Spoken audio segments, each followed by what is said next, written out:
going on, everybody? It's Kako here, and today I'm going to be showing you how to set up an air dribble, score an air dribble, control the ball in the air, use air roll while air dribbling and not using air roll, how to transition air roll into a flip reset or a double tap so you can better improve your play game and your mechanics.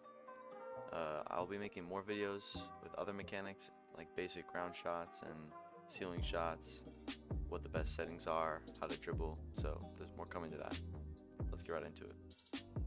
So what you want to do when you first start off is basically you're going to, if you're going to go on training practices, you flip into the ball. As it rolls up, it'll touch the glass, and that's when you jump out and hit the ball. It looks kind of complicated at first, but it's actually quite simple. So I'll show you a very simple air dribble with going very slowly with no air roll.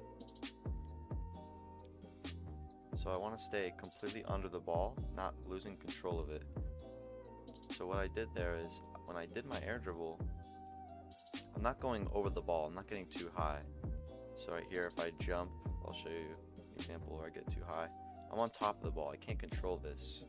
There's no control there. So the defender could easily jump up and save that, predict where I'm going. On the other hand, if I jump low and stay low, I can control the ball entirely. Adding air roll in there, it would look something like this. Again, staying low. Keeping my ball cam on so I don't lose control of the ball.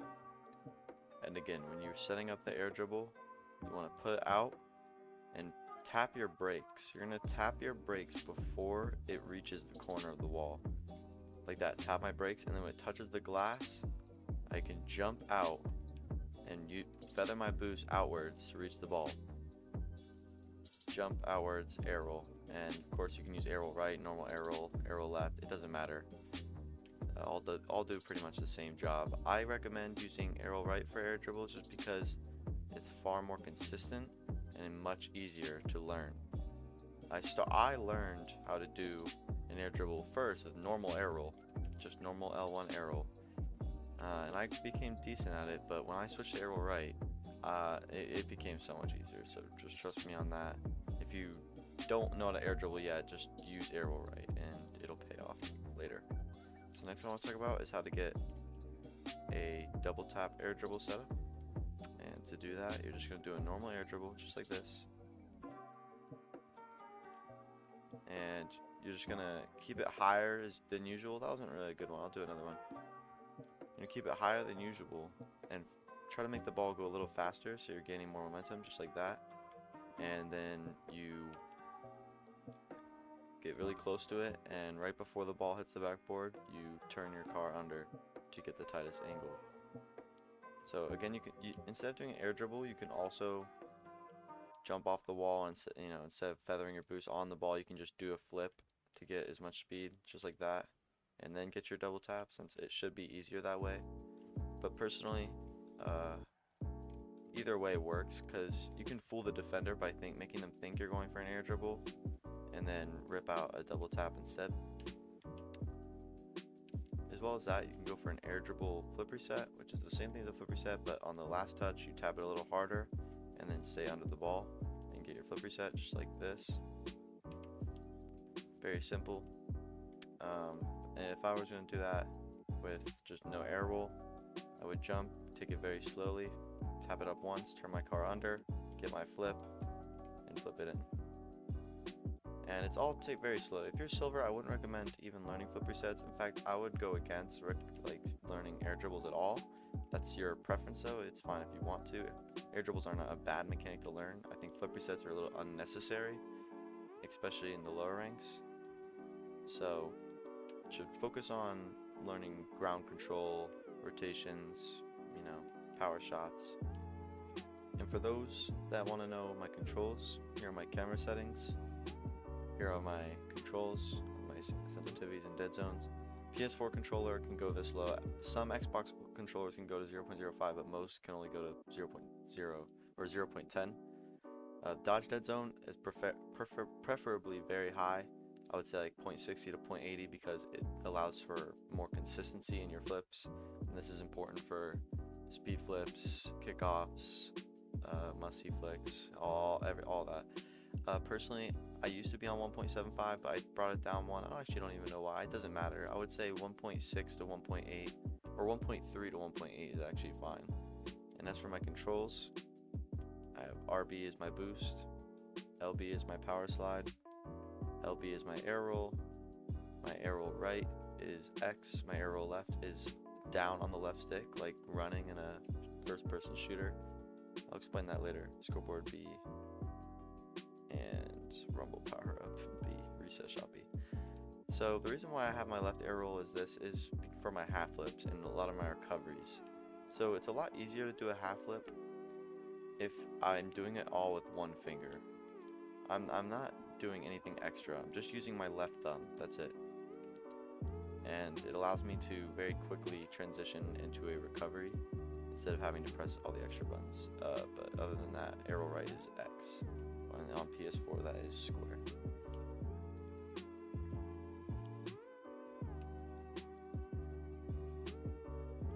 So this off-the-wall setup works with pretty much anything. Here's a ceiling shot with the off-the-wall, touching the glass, pressing the brake. It's the same thing. It works exactly the same way. I tap it to the side, pretty much any speed I want, press my brakes. When it touches the glass, I pop it out. Every time. Pretty much every time I do that, I'm going to do it the same way. And this is the same concept with the corner as well.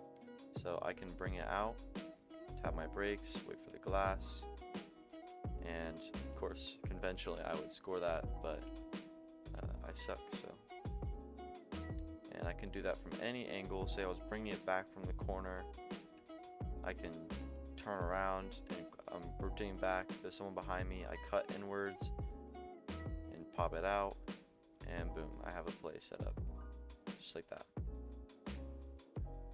And something very important is to make sure to watch the person that's in your net, that's in the net defending this ball, because you can't just do the same air dribble every time. I can't do just loft it up and very slowly carry it in the net. Like, they're gonna save that. So say they pre-jumped. If someone were to pre-jump my air dribble, I'd flip very quickly to get a better shot, because obviously if they're pre-jumping and I flip early, it's gonna go over them, and worst case scenario, I'm just gonna get bumped out of the way and the ball's gonna be floating towards our net.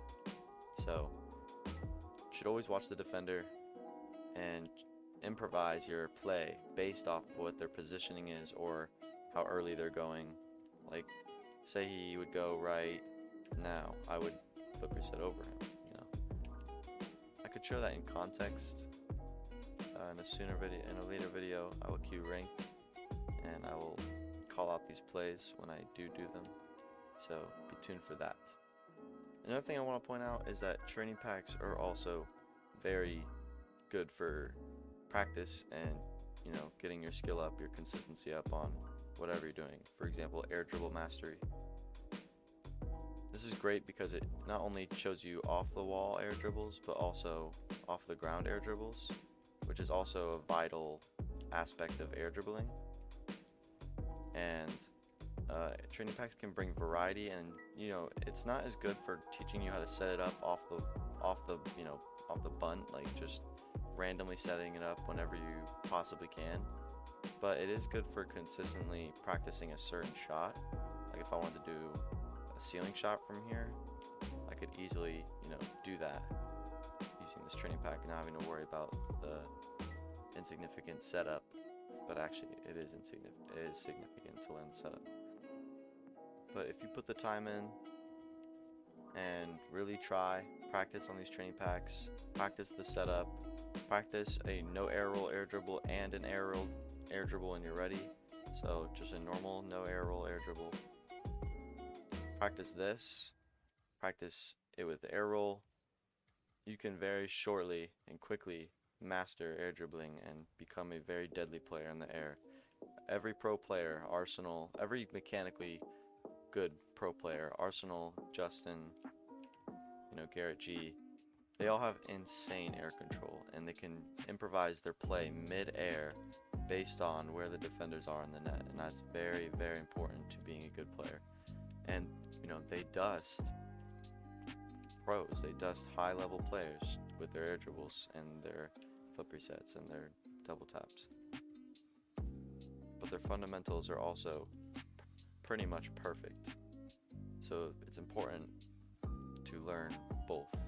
And if you have perfect fundamentals, you can easily make it to 1800 with purely fundamentals. I mean, of course, it'll be harder, but if you can just rotate really well, if you can rotate very well, you can shoot the ball really hard, and you can consistently pass your own teammates, then you will for sure make it to at least 1800.